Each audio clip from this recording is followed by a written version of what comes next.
Avengers Endgame officially confirmed that Captain America is worthy of wielding the mighty mystical Mjolnir, but the film didn't explain why it took so long for the Star-Spangled Avenger to summon the hammer, particularly when he had the opportunity to do just that back in Avengers Age of Ultron. Thanks to new intel from the masterminds behind the biggest film of all time, we finally know why Cap didn't lift Mjolnir until Endgame. During an Ask Me Anything session on Reddit, the Russo brothers fielded a question about Captain America's ability to wield Mjolnir, the square-headed sledgehammer only able to be utilized by those the Asgardian gods believe is worthy. Whosoever be he worthy shall have the power. Whatever, man, it's a trick.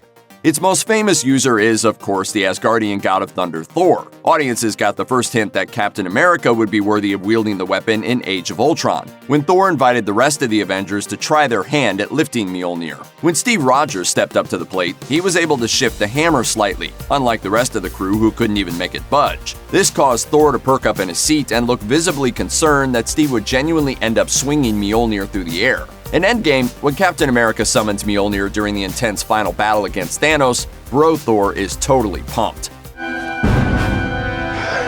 I knew it.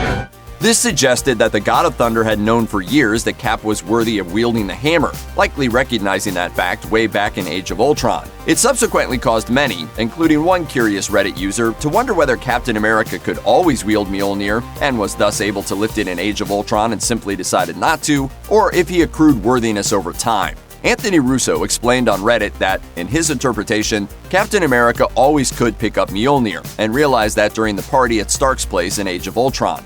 Anthony wrote, "Our interpretation of the famous scene in Ultron was that when he realized he could pick up Mjolnir, he quickly chose not to because he didn't want to embarrass Thor." Why might Thor be embarrassed by his fellow Avenger picking up and putting to use his famous weapon, you ask? Well, it's probably down to the fact that anyone deemed worthy enough to wield Mjolnir instantly obtains all the powers Thor has when they lift it. Combine the abilities Mjolnir grants its users with Captain America's super strength, durability, and near-indestructible vibranium shield, and it's easy to see why Thor might have gone red in the face if Cap lifted Mjolnir in Age of Ultron. Plus, there's the issue of Thor making a big deal about being the so-called chosen one, not an earthly mortal like the rest of the Avengers. He's obviously pretty attached to old Mjolnir.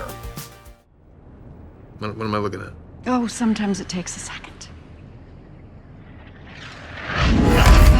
Cap was sweet to save his Mjolnir-wielding moment for Endgame, since it had much more emotional heft and caused Thor to be joyful instead of embarrassed. There was a huge payoff in watching Captain America lay the smackdown on Thanos using Mjolnir and his super shield. The moment was certainly one of the most impactful of the entire film, with audiences around the world cheering in their seats when it happened. Seeing Steve Rogers lift Mjolnir in Age of Ultron could have been funny, but watching it happen in Endgame was infinitely more moving.